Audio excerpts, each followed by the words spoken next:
Hi everyone, welcome back to the easy study. आज हम करने जा रहे हैं आपकी कार्यपत्रक संख्या नंबर 10, विषय गणित, कक्षा 9। हमारी डेट 28 जुलाई के लिए। तो चलिए शुरू करते हैं। आज की वर्कशीट में हमें पढ़ना है सर्वांग समता के बारे में। अब सर्वांग समता क्या है? एक बहुत ही बेसिक टॉपिक है, बट ये बहुत ही इंपॉर्टेंट टॉपिक है। ओके, सर्वांग समता क्या होती है? जब दो तल आकृतियाँ सर्वांग होती है। कब? जब यदि उनका रूप, आमाप तथा आकार समान हो। ओके, कोई भी दो आकृतियां हैं वो जब भी समान होगी जब उनका आमाप और उनका आकार समान हो। ओके, तो आज की वर्कशीट हमारी बेहद ही इंपॉर्टेंट रहने वाली है। एक बात तो आपको मैं और बता दूं, फाइनली आपका इस मंथ का जो असेसमेंट होना था वो कंप्लीट हो चुका है। और अब आपका नेक्स्ट मंथ में जो असेसमेंट आना है उसकी वीडियो आपको तुरंत इस चैनल पर मिल जाएगी। तो आप चैनल को सब्सक्राइब कर सकते हैं ताकि आपको वो असेसमेंट की लेटेस्ट वीडियो सबसे पहले मिल जाए। ओके, तो चलिए, यदि एक तल में बनी दो आकृतियों को काट कर एक दूसरे पर रखें तो वे एक दूसरे को पूर्णतः ढक लें। ठीक है, एक प्रैक्टिकली में अगर इसे समझें तो कोई भी अगर एक त्रिभुज है और अगर इस त्रिभुज को हम बोल लें कि ये तो इसके सर्वांग है, तो हम क्या करेंगे, इसको उठाकर इसके ऊपर रखेंगे तो ये दोनों क्या होगा, एक दूसरे को पूर्णतः ढक लेंगे। ओके, तो तब क्या माना जाएगा कि वो दोनों सर्वांग है। तो प्रैक्टिकली ये हमने देख लिया, तो वह दोनों आकृति क्या होंगी, सर्वांग कहलाएंगी। ओके, देखिए, दो रेखाखंड सर्वांग होंगे यदि उनकी लंबाई समान होगी। अब ये क्या है, ये है 4.7 और ये है 4.7, दोनों क्या है, बराबर लंबाई में है, तो ये दोनों हैं सर्वांग सम। सर्वांग सम का निशान आपको पता ही होगा, इस तरीके से बराबर और ऊपर इस तरीके से रहता है। ओके, देखिए, दो कोण अगर सर्वांग सम होंगे यदि उनका माप समान है, हम भी आपने देखा ना यहाँ पर उनका रूप और आकार, तो उसी में या तो इनकी लंबाई समान होगी या तो इसका कोण समान होगा। इसी तरीके से नीचे हम पढ़ने और समझने वाले हैं। ठीक है, तो देखिए, इसमें भी 57 डिग्री है, इसमें भी 57 डिग्री, तो ये दोनों क्या हो जाएंगे, हमारे सर्वांग सम हो जाएंगे। अब देखते हैं नीचे, दो त्रिभुज सर्वांग सम होंगे यदि उनकी संगत भुजाओं की लंबाई में बराबर तथा संगत कोण का माप बराबर हो। क्या अगर कोई त्रिभुज, अगर कोई मान लीजिए कोई त्रिभुज अगर सर्वांग सम होगा तो कब होगा, जब उसकी संगत भुजा, ओके, और उसका संगत कोण। संगत कोण का मतलब होता है ये दोनों भुजाएं हैं इसके, ये वाला कोण। ठीक है, या तो इस वाली भुजा का सामने वाला कोण, इस वाली भुजा का सामने वाला कोण, इस तरीके से ये संगत कोण कहलाते हैं। दो सर्वांग त्रिभुज, त्रिभुज ABC तथा त्रिभुज PQR को गणितीय रूप में दर्शाने के लिए हम ये देखिए जी, यहाँ लिखा है त्रिभुज ABC सर्वांग सम त्रिभुज PQR लिखते हैं गणितीय रूप में। ठीक है, इस तरीके से। बेसिकली ये चीज़ें तो आपको पता ही होंगी। ओके, इसका अर्थ है कि A बराबर B, AB बराबर PQ, BC बराबर QR और CA बराबर RP तथा कोण। अब कोण की बात हो रही है, कोण A बराबर कोण P, कोण B बराबर कोण Q और कोण C बराबर कोण R। ओके, इसे आप एंगल बोलते हैं, कोण को इंग्लिश में एंगल बोलते हैं।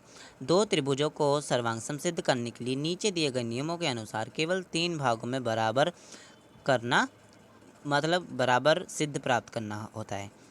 यानी कि इन तीन, यानी कि जो हमारे यहाँ पर 4 ये हमें रूल दे रखे हैं, यहाँ पे हमें इसके नियम दे रखे हैं, इन्हीं से हमारे त्रिभुज जो हैं सर्वांग सम होते हैं।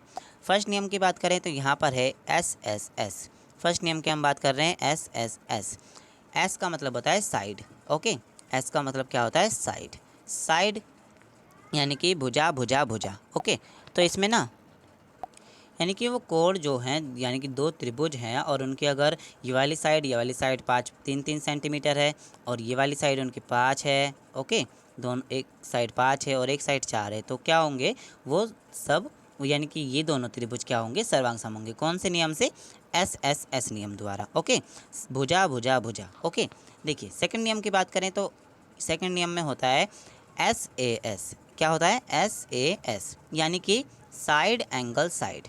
अब एंगल का मतलब मैंने आपको बताया कि एंगल का मतलब होता है कोण। ओके, तो देखिए, भुजा कोण भुजा, यानी कि कोई भी दो त्रिभुज हैं, अगर उनकी दो भुजाएं, मान लीजिए यहाँ पर कोण दे रखे हैं और ये वाली भुजा और ये वाली भुजा उनकी क्या है, बराबर है, तो वो क्या कहलाएंगे, वो सर्वांग सम कहलाएंगे। ओके, यहाँ लिखा भी हुआ है, यदि एक त्रिभुज की दो भुजाएं और उनके अंतर्गत कोण दूसरे त्रिभुज की दो संगत भुजाओं और उनके अंतर्गत कोण के बराबर हो तो क्या होंगे, वो SAS नियम द्वारा सर्वांग सम होंगे। ओके, फिर है कि ASA। ASA का मतलब होता है एंगल साइड एंगल, यानी कि कोण भुजा कोण, यानी कि किसी भी त्रिभुज, कोई भी दो त्रिभुज हैं उनके अगर एक दो कोण बराबर हो, ठीक है, और एक भुजा बराबर हो, दो कोण और भुजा ये वाली भी नहीं, ये दोनों नहीं होंगी, कौन सी भुजा, ये वाली अगर भुजा बराबर हो, तब वो दोनों कोण क्या होंगे, सर्वांग माने जाएंगे। कुछ चीज़ें होती हैं जो आपको हमेशा याद रखनी पड़ती हैं, ओके। तो इन सारी चीज़ों को आप ध्यान में रखिएगा, तभी आप इनके आज इससे ज़्यादा समय तक याद कर पाओगे, ओके, आपके माइंड में रहेगा, ठीक है। यदि दो त्रिभुज, दो कोण और उनकी दो अंतर्गत भुजाएं दूसरे कोण के दो संगत कोण और उनके अंतर्गत भुजाओं के बराबर हो, तो वो ASA तथा AAS समान है, क्योंकि एक त्रिभुज के तीन कोणों का योग क्या होता है, 180 होता है।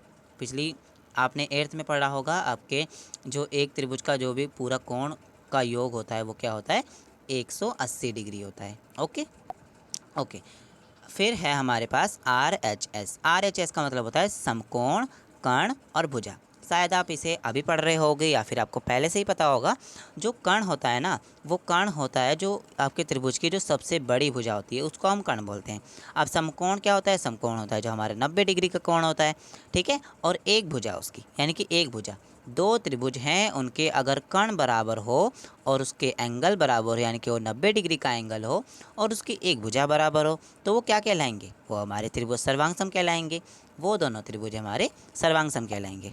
अब इन सारी चीज़ों को करने के लिए आपको क्या करना पड़ेगा, नीचे दिए गए क्वेश्चन आंसर्स करने पड़ेंगे, जिनसे आपकी एकदम अच्छी तरीके से प्रैक्टिस हो जाएगी। सो बेसिकली बहुत इजी क्वेश्चन आंसर है, तो मैं आपको यहीं करवा देता हूँ, क्योंकि इसकी पिक्चर बनाने में ज़्यादा टाइम लग जाएगा, ओके। तो देखिए, फर्स्ट आपको यहाँ पर दे रखा है त्रिभुज ABC, ठीक है, त्रिभुज ABC और त्रिभुज PQR दोनों सर्वांगसम होंगे, क्यों, यहाँ पर लिखा था कि ये देखिए, मैं आपको दिखा दे रहा हूँ, सर्वांगसम त्रिभुजों के जोड़े के नाम लिखने हैं आपको, यानी कि इन दोनों के जोड़े कैसे करके बनेंगे, और प्रयुक्त नियम भी आपको बताना है कि किस नियम से ये दोनों सर्वांगसम है, ओके।